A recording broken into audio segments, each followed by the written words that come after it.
जो 5 करोड़ शेष पौधे बचेंगे उनको वर्षा काल में ही, जुलाई माह में ही वर्षा के अनुसार क्षेत्रवार लगाया जाएगा।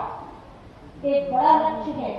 इसके अलावा हमारे झांसी जनपद में भी 60 लाख पौधे रोपित करने का लक्ष्य है।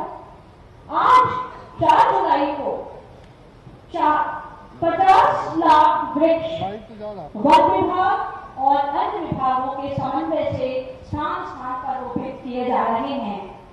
ये 10 लाख वृक्ष जो शेष बचेंगे उनको भी इसी माह में वर्षा काल के दौरान ही वर्षा के अनुसार जगह जगह रोपित किया जाएगा। ये तो है आज के दिन का भव्यता और परंपरा। अब हमारे बीच अतिथि के रूप में हमारी महामहिम उपस्थित हैं। अतिथि देवो भव कहती है ये भारत की धरा। स्वागत करके आपका निभाएंगे हम भी यह परंपरा। मैं आमंत्रित करूंगी श्री मनोज सिंह जी, अपर मुख्य सचिव वन पर्यावरण एवं जलवायु परिवर्तन विभाग उत्तर प्रदेश। आप महामहिम को पुष्प प्रदान कर उनका स्वागत करें।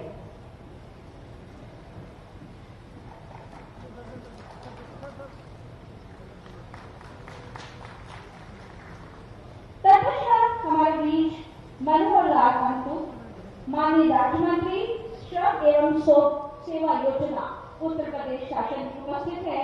मैं निवेदन करूंगी श्री पीके सिंह जी से, मुख्य वन संरक्षक बुंदेलखंड जोन।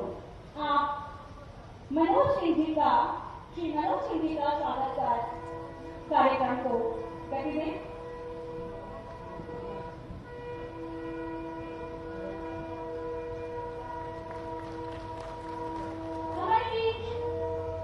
शर्मा, प्रमुख वन संरक्षक वन्य जीव एवं उत्तर प्रदेश लखनऊ भी उपस्थित है। श्री पीके सिंह जी से पुनः निवेदन है पुष्प देकर इनका अभिनंदन करें। संजय सिंह, प्रबंध निदेशक उत्तर प्रदेश वन निगम लखनऊ। पीके सिंह जी, आपसे पुनः अनुरोध है कि आप उनको पुष्पगुच्छ देकर संजय सिंह। जोगेंद्र कुमार, पुलिस उप महानिरीक्षक भी हमारे बीच उपस्थित हैं। वीके मिश्र जी से निवेदन है कि आप उनका स्वागत करें। मैं हमारे जिलाधिकारी महोदय आंद्रे वामसी जी को भी स्वागत करने के लिए वीके मिश्र जी को आमंत्रित करूंगी। कृपया वो मंच पर आए और जिलाधिकारी महोदय का स्वागत करें। वीके मिश्र से निवेदन है कि आज हमारे बीच हमारे जनप्रतिनिधि भी उपस्थित हैं। तो मैं श्री पवन गौतम, माननीय जिला पंचायत अध्यक्ष झांसी को पुष्पगुच्छ प्रदान कर उनका स्वागत करें।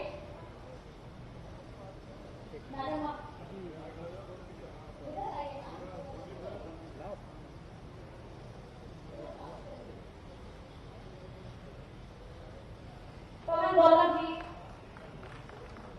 श्री रामचंद्र सिंह जी, महापौर नगर निगम झांसी, श्री रवि शर्मा, माननीय विधायक सदर झांसी, श्री राजेश सिंह पारिशा, माननीय विधायक बबीना, जवाहर सिंह राजपूत ज्यादा उपस्थित हैं। श्री बिहारी लाल आर्य जी, माननीय विधायक मौरानीपुर, श्री रमन रंजन, माननीय सदस्य विधान परिषद। पीके मिश्र जी, आप पुष्प देकर इनका स्वागत करें।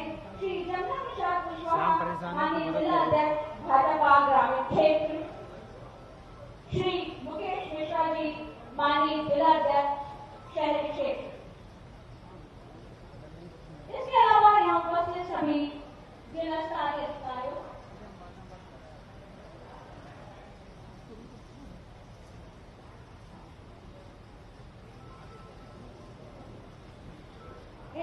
श्री रवि शर्मा, माननीय विधायक सदर झांसी, श्री रमन रंजन, माननीय सदस्य विधान परिषद एवं श्री जमुना प्रसाद कुशवाहा, जिलाध्यक्ष बीजेपी आपसे विनम्र निवेदन है कि आप मंच पर आकर अपना स्थान ग्रहण करें।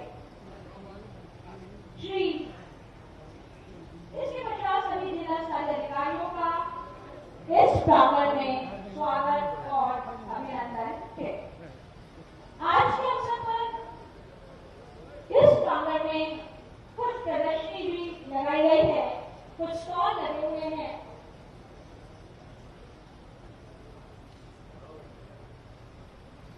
मैं निवेदन करूंगी अधिकारीगण से कि हमारी माननीय महामहिम राज्यपाल जी को इस प्रदर्शनी का अवलोकन कराने के लिए लेकर जाएं। इस प्रदर्शनी में मेल प्रोड्यूस कृषि उत्पाद और सॉफ्ट टॉयज, इसके अलावा महिलाओं द्वारा निर्मित कुछ चीजों का स्टॉल लगा हुआ है। मेरा विनम्र निवेदन है कि आप अवलोकन हेतु मैडम को लेकर जाएं।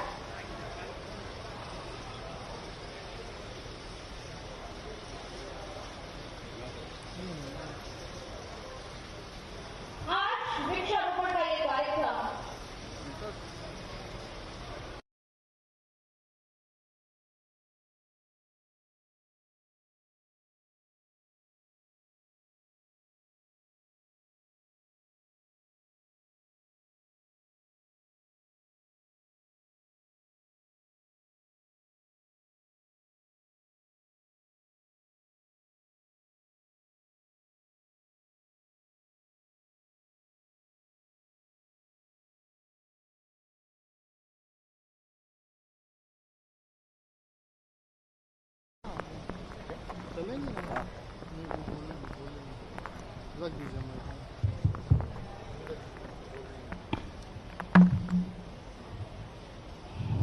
मंच पर विराजमान सभी महानुभाव, उपस्थित सभी नागरिकगण,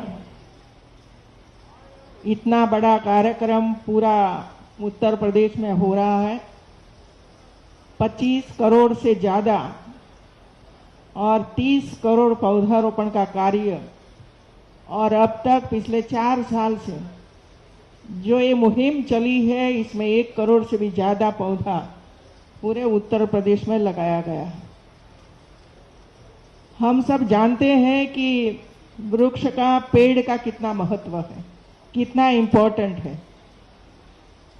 जब तक कोरोना नहीं आया तब तक उसका प्रभाव कितना पड़ता है समाज पर, मनुष्य और प्राणियों पर, उसका पता ही नहीं चला।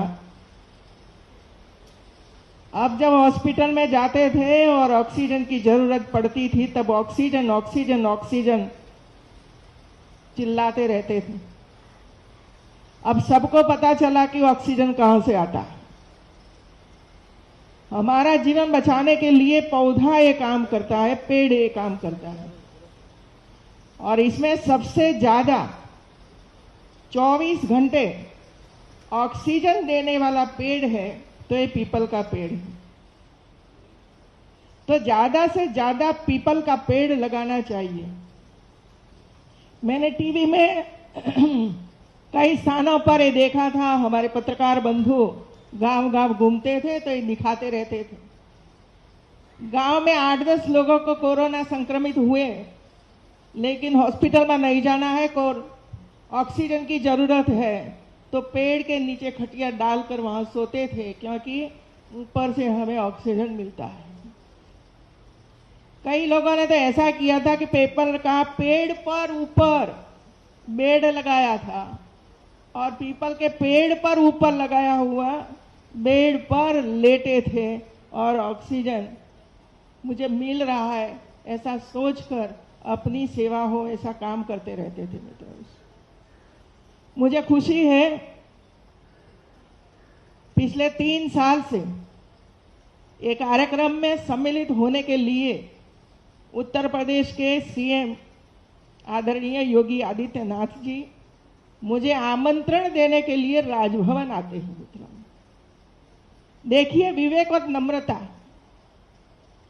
टेलीफोन से मुझे बता सकते हैं कि आपको 4 तारीख को वहां जाना है, फ्री हो तो आ जाइए या तो समय दे दीजिए। लेकिन राज्य सरकार के जितने कार्यक्रम होते हैं और इसमें उसको लगता है कि ये कार्यक्रम में राज्यपाल उपस्थित हो तो अच्छा है, तो स्वयं समय निकालकर राजभवन में आते हैं और राजभवन में आकर मुझे निमंत्रण करते हैं कि आपको हाँ, यदि इस दिन कोई कार्यक्रम नहीं हो तो आप आइए जाइए। और इसी वजह से आज का मेरा कार्यक्रम था भोपाल जाने का। उन्होंने निमंत्रण दिया कि आपको झांसी जाना है और वहां नदी के किनारे पर बड़ा सेंटर बनने वाला है, पेड़ पौधे लगाएंगे, लोग आएंगे, बैठेंगे, देखेंगे, अनुभव करेंगे कि पेड़ मैंने लगाया था, इतना बड़ा हो गया, सेल्फी लेंगे, सब कुछ करेंगे मित्रों। बच्चों को इसमें से प्रेरणा मिलेगी कि पिताजी ने पेड़ पौधा लगाया था, अभी मेरी जिम्मेवारी है कि मैं भी 10-15 पेड़ लगाऊं, पौधे लगाऊं और वो तीसरी पीढ़ी को काम में आए मित्रों। ये लगातार काम चलता रहना चाहिए मित्रों। एक ने लगाया, दूसरों ने नहीं लगाया, इससे फायदा नहीं होने वाला है।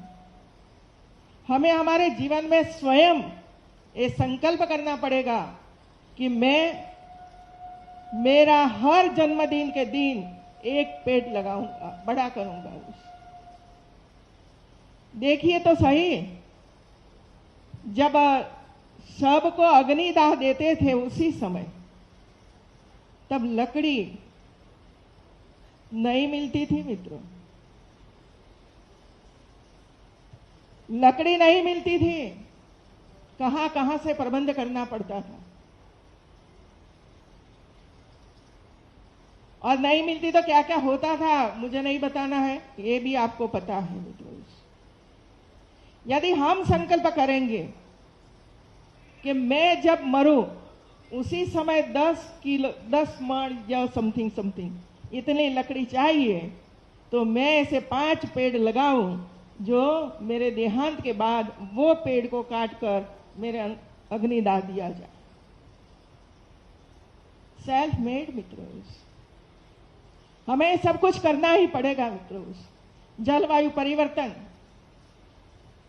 कोरोना जैसी बीमारियां, टीबी जैसी बीमारियां कहां से आती है, क्यों आती है, कैसे आती है, किसके माध्यम से आती है, ये हम सबको अभी पता चला है। और कोरोना ने तो हम सबको सिखा दिया है।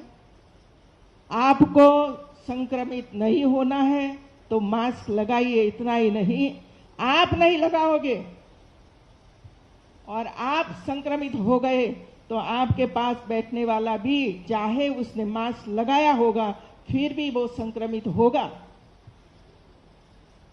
ये सोचिए जरा कि मुझे तो संक्रमित मैं तो नहीं हुआ हूं, मैं तो फिट हूं बराबर, लेकिन आपको कोरोना हुआ तो पास वाले को, 5 लोगों को आपसे कोरोना वहां पहुंचेगा। इसकी जिम्मेवारी किसकी? बार बार पीएम से लेकर सीएम, सभी लोग, अधिकारी सहित सभी लोग, एनजीओ, सब लोग बोलते रहते हैं मास्क लगाओ, डिस्टेंस रखो, लेकिन देखिए स्थिति क्या है। और इसी वजह से मैं तो आप सबको प्रणाम करने के लिए आई हूं और ये बताने के लिए आई हूं कि मास्क पहनिए, पहनाइए सबको, चाहे बाजार में जाइए, चाहे खरीद करने के लिए जाइए, या आप कुछ बेचने के लिए जा रहे हो, चाहे सब्जी बेचते हो, लेकिन मास्क मस्ट। डिस्टेंस अभी तो ओपन कर दिया कि अभी है नहीं तो घूमो, लेकिन इसका अर्थ ये नहीं है कि हम वैसे ही चले जाएं। आप भी टोकिए मित्रों, ऐसा नहीं है कि हम नहीं बोल सकते हैं। मैं बोलती हूं ना, क्यों मास्क नहीं पहना भाई, पहनिए। आपने पहना है, यदि आपके आगे वाला नहीं पहना है तो उसको खड़े रखो और बोलिए कि मास्क पहनिए। तो ही एक व्यक्ति के बोलने से नहीं फायदा होगा, सब लोग बोलने लगेंगे कि मास्क पहनो, मास्क पहनो, तब जाकर लोग कहेंगे कि ये मैं नहीं पहनूंगा, लोग टोकेंगे मुझे। बच्चे बोल रहे हैं पहनिए। और अभी जो थर्ड वेव आ रही है ना, इससे भी ज्यादा खतरनाक है। यदि आपने मान ही लिया है कि हम होंगे तो होंगे, देखेंगे उसी समय, ऐसा मत सोचिए मित्रों। आपके परिवार का ध्यान रखिए, आपका गांव का ध्यान रखिए, और गांव तय कर ले, हर गांव तय करे। मेरे गांव में एक ऐसी व्यक्ति नहीं होगी जिसने मास्क नहीं पहना होगा, नहीं पहना होगा, तो कहीं भी कोई व्यक्ति संक्रमित नहीं होगा, चाहे कितने कोरोना आ जाए। तो ये मुझे लगा कि कार्यक्रम में ऐसी कोई स्पीच वगैरह नहीं थी, लेकिन मुझे लगा कि मैं 5 मिनट बोलूं कम से कम, कि आप लोग ध्यान रखिए। सिर्फ योगी जी नए नए कोविड हॉस्पिटल बनाएंगे, हमारे प्रधानमंत्री विदेशों से ऑक्सीजन मंगवाएंगे, सब कुछ करेंगे, लेकिन जब तक आप ध्यान नहीं रखोगे तो जितने लोग मरे हैं ना, वो इसी वजह से मरे हैं। इसमें किसी का दोष नहीं था, स्वयं हमारा दोष था, स्वयं परिवार का दोष था, और इसी वजह से काम ये हुआ है मित्रों। कई स्टडी हुआ, जो लोग हॉस्पिटल में मरे सबका स्टडी हुआ है, रिसर्च किया गया है, और रिसर्च में ये पाया गया है कि न मास्क किसी ने लगाया था, न समय पे हॉस्पिटल में आए थे, और जो दवाइयां दी थी वो दवाइयां नहीं ली, इसी वजह से हम उसको बचा नहीं पाए। अभी तो सब मेहनत कर रहे हैं भाई, बच्चों के लिए भी हॉस्पिटल बन रही है, वेंटिलेटर आ रहे हैं, सब कुछ हो रहा है, लेकिन हमें तो और ध्यान रखना पड़ेगा। ये हमारे पत्रकार बंधु घूमते फिरते हैं, दिखाते हैं सबको कि मास्क नहीं पहना है, तो फिर जेब में से निकालते और पहन लेते हैं, और जैसा ही वो निकला तुरंत जेब में चला जाता है। जेब को संक्रमण नहीं होने वाला है। जेब में रखते हो तो जेब को संक्रमण नहीं होने वाला है। ये जो आप बाहर कहीं ना कहीं ऐसे वैसे करते हो, वहां कोरोना का जो जम्स है वहां आता है, फिर हम ऐसे करते हैं तो अंदर जाता है और हमारा लंग्स को खराब करता है, और बाद में ऊपर। तो मैं सभी हमारे मंत्री, हमारे नए चुने हुए सभी भाई बहनें, हमारे विधायक, हमारे सभी अधिकारी जिन्होंने इतनी मेहनत की है, पौधा एकत्र करना, पहले तो तैयार करना, वन विभाग इतने पौधे तैयार करना, साल भर कितना परिश्रम किया होगा। 30 करोड़ पौधा तैयार करना एक बड़ा काम है, और ये काम उन्होंने पूरा विभाग ने किया है। फिर इसका डिस्ट्रीब्यूशन करना, गांव तक पहुंचाना, खेत तक पहुंचाना, ये दूसरा बड़ा काम है। और तीसरा बड़ा काम है खड्डे खोदना, और हर खड्डे के पास पौधा रखना, ये तीसरा काम है। और चौथा काम है लगाना, पांचवा काम है सर्वाइकल हो वो देखना। मित्रों, सिर्फ पौधा लगाने का काम पूरा होगा ऐसा नहीं है, वो जीवित हो तब तक उस पर ध्यान रखना पड़ता है, और ये काम हमारे अधिकारी कर रहे हैं। इसी वजह से अधिकारियों को मैं बहुत बहुत बधाई देती हूँ, और सभी जो हमारे जनप्रतिनिधियों को भी बधाई देती हूँ। और जनप्रतिनिधि भी अपने अपने विस्तार में जरा देखते रहे, पानी मिलता है, खाद मिलती है कि नहीं है, ये भी देखते रहे, छोड़ न दे किसी पर। हमारी भी इतनी जिम्मेवारी है कि मैं भी 5 पौधा बड़े हो तब तक मैं उसको जीवित रखूं। आप सबको धन्यवाद। धन्यवाद मैम, आपके प्रेरणास्पद बातें और आपने जो आज समझाया वो बहुत महत्वपूर्ण है। हर व्यक्ति के लिए झांसी के लोग इसको ध्यान से सुने और फॉलो भी करें। कार्यक्रम को गति देते हुए आगे बढ़ाते हुए हम माननीय राज्यपाल महोदया द्वारा मंच पर कुछ लाभार्थियों को सम्मानित करेंगे। इस क्रम में महोदय की अनुमति से मैं एक एक करके लाभार्थियों का नाम पढ़ता जाऊंगा और वो आकर के मैडम से अपना आकर के सर्टिफिकेट प्राप्त करेंगी और इस ओर से चली जाएंगी। पहली लाभार्थी हैं मैम मुख्यमंत्री आवास योजना की लाभार्थी श्रीमती विमला। श्रीमती विमला, इनको 1,20,000 रुपये मुख्यमंत्री आवास योजना के अंतर्गत दिया गया है। इस तरह के हमारे यहाँ कुल 11 से 26 लाभार्थी इस वित्तीय वर्ष में और विगत वित्तीय वर्ष में 594 लाभार्थी रहे हैं। ये वो लाभार्थी हैं जिनको या तो किसी दैवीय आपदा के अंतर्गत अगर उनका मकान का नुकसान हुआ है तो उनको मिला है, अथवा जो है सहारिया जाति से संबंधित जो गरीब परिवार हैं उनको मिला है। इसी क्रम में मैं आगे आमंत्रित करना चाहूँगा श्री अमित पांडे को। इनको पीएम कुसुम योजना के अंतर्गत सोलर पंप स्थापना हेतु स्वीकृति प्रदान की गई है। अगले लाभार्थी हैं श्रीमती शीला देवी। एक जनपद एक उत्पाद, जो झांसी का एक जनपद एक उत्पाद के अंतर्गत चयनित प्रोडक्ट है सॉफ्ट टॉयज। मैं शीला जी से निवेदन करूंगा कि आकर के मैम से अपना सम्मान प्राप्त करें। श्रीमती शीला। अगला श्री अंकुर रहेंगे। ये स्वामित्व योजना के अंतर्गत भरौनी एक पायलट बेसिस पर झांसी से ही शुरू किया गया था, जो कि पूरे प्रदेश में अब हो गया है। श्री अंकुर आकर के मैम से अपना सम्मान प्राप्त करेंगे। इसके बाद अगले लाभार्थी हैं श्री जितेंद्र। वो भी स्वामित्व योजना के अंतर्गत मैम से भरौनी प्राप्त करेंगे। श्री जितेंद्र।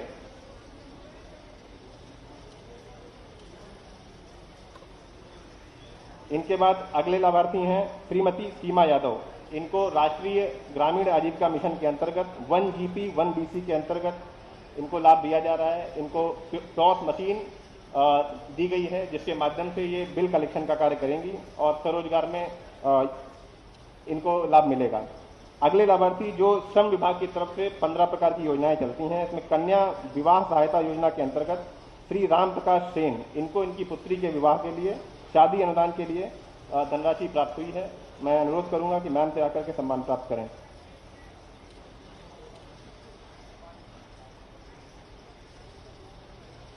अगले लाभार्थी हैं इसी क्रम में श्री गोविंद नारायण सिंह। इनको प्रधानमंत्री कृषि सिंचाई योजना के अंतर्गत लाभ प्रदान किया गया है। इनको ड्रिप इरिगेशन सिस्टम लगाने के लिए विभाग द्वारा सहमति दी गई है।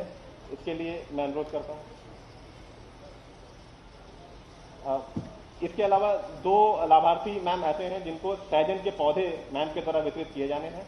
मैं एक एक करके अनुरोध करूंगा। श्रीमती आकांक्षा ताम्रकार को, जो कि हमारे आजीविका मिशन से भी जुड़ी हुई हैं और लगातार इनके द्वारा सराहनीय कार्य किया जाता रहा है। बहुत बहुत शुभकामनाएं उनको और बधाइयाँ। इसी क्रम में अगली लाभार्थी हैं कुमारी नेहा प्रजापति। ये चिरगांव की रहने वाली हैं। इनको भी मैम के माध्यम से सहजन का पौधा प्रदान किया जा रहा है। बहुत बहुत धन्यवाद। Subscribe to our channel by clicking the subscribe button. Click the bell button and enjoy the latest uploads from our channel.